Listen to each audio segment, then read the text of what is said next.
বেশ কিছুদিন পরে আপনাদের মাঝে আবারও একটি নতুন ভিডিও নিয়ে হাজির হলাম।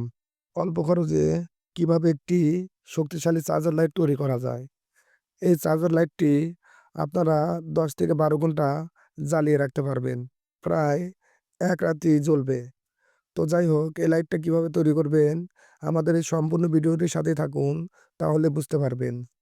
আমরা এই চার্জার লাইটটি তৈরি করতে বেশ পরিচিতি ৩ টি লিথিয়াম ব্যাটারি ব্যবহার করব। এই লিথিয়াম ব্যাটারিগুলো ল্যাপটপ ব্যাটারি থেকে সংগ্রহ করা। আমরা এই লিথিয়াম ব্যাটারি কোথায় পেলাম? একটি ইলেকট্রিক আপডেট ইউটিউব চ্যানেলে ভিডিও দেওয়া আছে, চাইলে দেখে আসতে পারেন। এবং একটি এলইডি মডিউল ব্যবহার করব, একটি সুইচ এবং একটি পাওয়ার ব্যাংক সার্কিট। এই পাওয়ার ব্যাংক সার্কিট দ্বারা আমরা এই লাইটটি চার্জ করতে পারবো। বন্ধুরা, একটি বিষয় খুব খারাপ লাগে। আমরা ভিডিও বানিয়ে ইউটিউব চ্যানেলে ছাড়ি, কিন্তু আপনারা সাবস্ক্রাইব করেন না। আপনারা জানেন ভিডিও বানাতে কতটুকু কষ্ট হয়।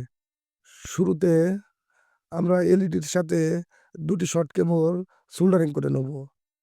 নতুন ইলেকট্রনিক্সের ভিডিও পেতে আমাদের ইলেকট্রিক আপডেট ইউটিউব চ্যানেলটি অবশ্যই সাবস্ক্রাইব করে রাখবেন। চাইলে ইলেকট্রিক আপডেট থেকে ঘুরে আসতে পারেন, নতুন ইলেকট্রনিক্সের ভিডিও মিস করে থাকলে।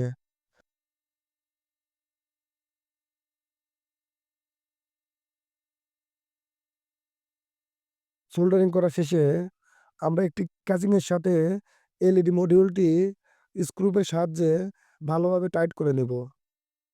খুব শক্তিশালীভাবে লাগাবো, আমাদের এলইডি লাইটটি যেন এই ক্যাচিং এর সাথে খুব ভালোভাবে আটকে থাকে।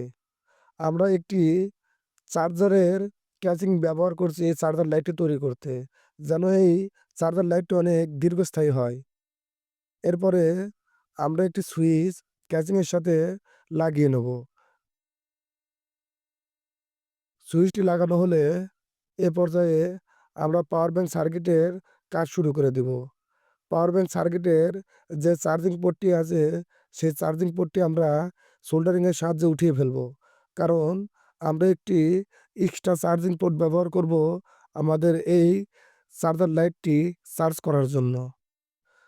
পাওয়ার ব্যাংক সার্কিটের সাথে আমাদের এই চার্জার লাইটটি চার্জ হচ্ছে কিনা সেজন্য একটি এলইডি ইন্ডিকেটর সোল্ডারিং করে নেওয়া হয়েছে।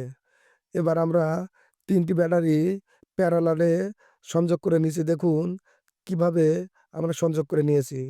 ৩ টি প্লাস একসাথে করে নিয়েছি এবং ৩ টি মাইনাস একসাথে করে সোল্ডারিং করে নিয়েছি। এরপরে একটি চার্জিং পোর্টের সাথে ২ টি শর্ট কেবল সোল্ডারিং করে নিয়েছি। এই শর্ট কেবল ২ টি প্লাস মাইনাস দেখে পাওয়ার ব্যাংক সার্কিটের সাথে আমরা সংযোগ করে নিব। কোথায় সংযোগ করে নিব? যেখান থেকে আমরা ওই চার্জিং পোর্টটি উঠিয়ে ফেলছি, ওখানে প্লাস মাইনাস দেখে সংযোগ করে নিব। দেখুন আমি কিভাবে সোল্ডারিং করে নিয়েছি, সেম একইভাবে আপনারা সোল্ডারিং করে নিবেন।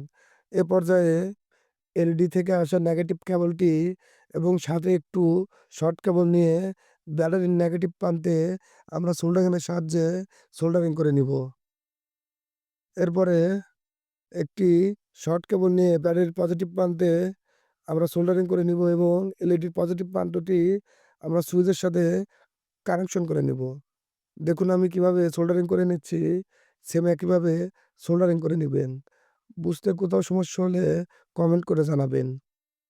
আমাদের এই চার্জার লাইটটি প্রায় কমপ্লিট। কিভাবে এই চার্জার লাইটটি তৈরি করলাম, এই ভিডিওর মাধ্যমে তুলে ধরা হয়েছে।